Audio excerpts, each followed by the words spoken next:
Every Christian listening to me knows that in your church, you want to get thrown out, tell your pastor you don't believe in the Trinity. You believe in Jesus.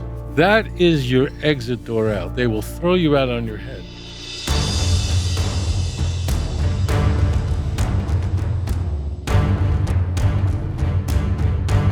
You're live on the air. Go ahead with your question, sir. Okay. Good morning, gentlemen. Mr. Singer. My question is about the Shema and its handling or how it's dealt with in Mark chapter 12. Now, you've made good, I've seen several shows where you've killed any notion that the Echad of the Shema has any notion of compound unity. So it's dead on arrival, according to Knock. But they always go to places like the two becomes one flesh or clusters of grapes to show that it could mean that. But what if they looked at Mark, their own scriptures, where Jesus is asked about the Shema, and then the scribes reply in verse 32, should tell us, I think, that it doesn't have anything to do with compound unity because he uses singular pronouns. Shouldn't it be the final nail to kill any chatter? What do you think? Christians do not understand the doctrine of the Trinity. Christians do not understand what it even means. And you can always tell from the metaphors they use to explain the Trinity that they have no clue what it is. And Christian pastors who are more knowledgeable, who actually have training, concede that 95% of their parishioners have no idea what the doctrine of the Trinity is. That there's one God, but there are three distinct persons within the Godhead, and they are distinct, which means there are properties that the Son possesses, the Father doesn't possess. They don't understand this. And really, all Trinitarians are really regurgitating modalism, Sabellianism. And when they say like a water molecule is H2O, is made up of three atoms, but hydrogen isn't oxygen. So it doesn't work. And you could tell from these, an egg is made up the shell, the yolk, and the white, but the shell isn't the yolk. So naturally, I want to explain that Christians really don't know what they believe, but they're told that if you don't believe in the Trinity, you're going to go to hell. They're told that. And they're therefore terrified of this. And it's really, every Christian listening to me knows that in your church, if you want to be disfellowed, if you want to get thrown out, disfellowshipped, tell your pastor you don't believe in the Trinity. You believe in Jesus. You believe he's in his Son, but you don't believe he's God. That is your exit door out. They will throw you out on your head. And I know many Christians that got expelled from their church for that. You could tell your pastor you don't believe in God, or you have grave doubts about the existence of God, and you will not get expelled. You will not get expelled. Your pastor, on the contrary, in most cases will be very thoughtful and try to explain to you. Or if you say, I'm thinking about becoming a Mormon, your pastor will have a big chuckle and say, come on, let me tell you about Joseph Smith. They will not disfellowship you. They'll try their best to convince you why Mormonism is nonsense. Okay? But the one thing they go crazy on, and not even the ancient world, even recently, the way to get yourself burnt at the stake was to say you don't believe in Trinity. And that's exactly what happened to Michael Servetus in the 16th century, where Calvin had him burnt alive. He was a great physician in Switzerland, and Calvin had him brought to Geneva, tricked him into getting there, and then they burnt him alive. And this is a guy who invented or discovered pulmonary circulation. He was a genius, a brilliant guy, but he just didn't believe in the Trinity. And Isaac Newton, who was a very religious person, one of the most brilliant people that ever lived, Isaac Newton hated the doctrine of the Trinity, couldn't stand it, but he knew very well that his writings on religion, which is larger than, he wrote more about religious beliefs than he did about science. But he knew that his writings attacking the Trinity could not be published until he died. Why? Because he knew that he would be thrown out, he would lose his professorship. He knew that. But he attacked, I quote him in my books, and Let's Get Biblical. And he understood that very well. And he hated the doctrine of Trinity, and he attacks it more than I attack it. He has utter contempt for it, but he knew very well that if he would have expressed his views on the doctrine of the Trinity while he was alive, he would have been in an enormous amount of trouble. And Newton was a very outspoken person. He was a mercurial person, and a mercurial personality. He was an odd person, personally. He was very odd. He was a very, very, very religious fellow, very religious fellow. And he was one of the smartest people that ever lived, in all likelihood. One of the most brilliant people that ever lived. So it's not that he didn't believe he was a weak, he was a very devout Christian.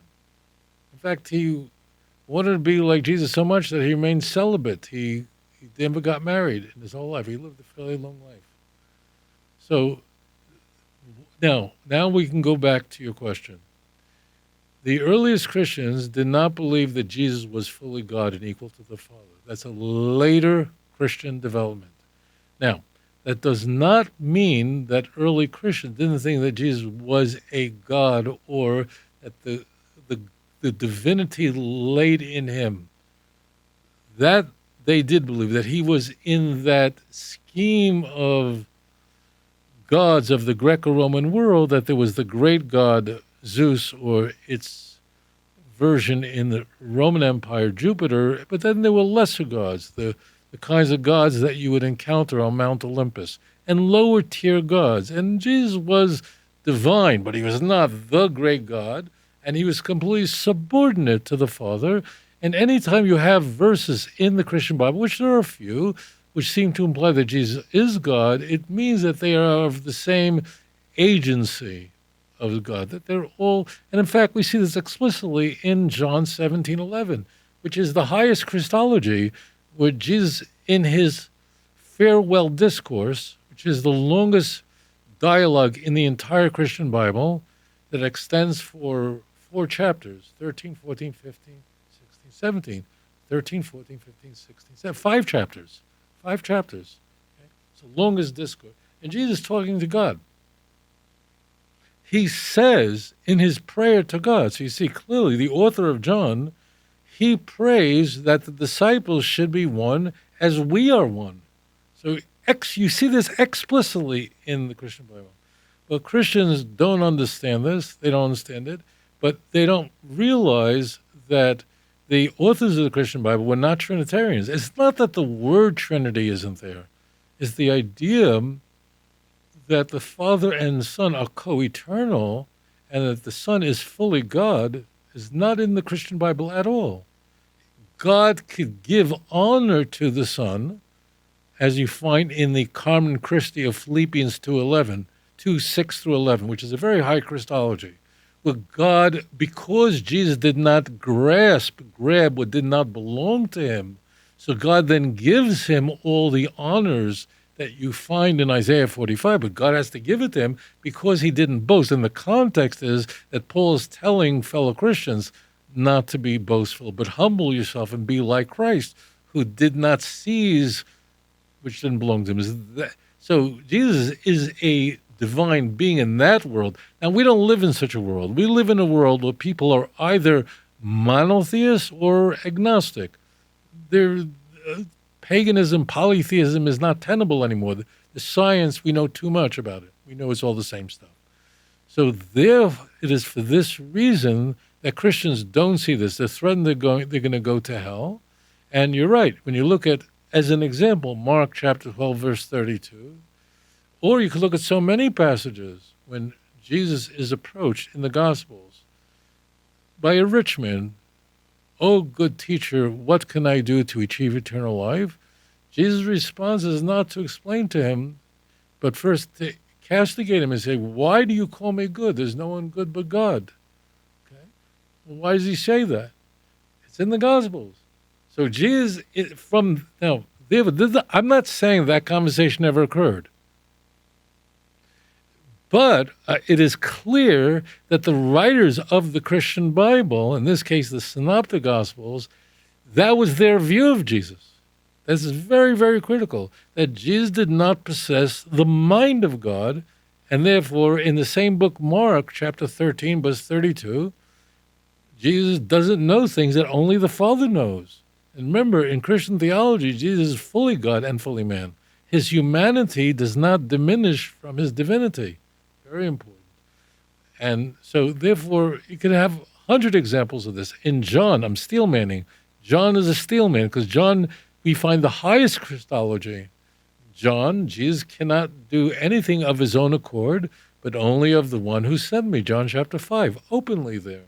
This is eternal life. They may know you, the only true God, only. The Greek word is monos, which means to exclude everyone else, and Jesus Christ who you sent. You understand? So they thought, this is a little tricky, they thought Jesus was a divine being in the way in the empire people thought of Caesar Augustus as divine, or they thought of Vespasian as, becoming divine. That's how they thought it. But not that Vespasian is equal to Jupiter. No one dreamed that. Or Romulus was equal to the great gods. No one thought that way.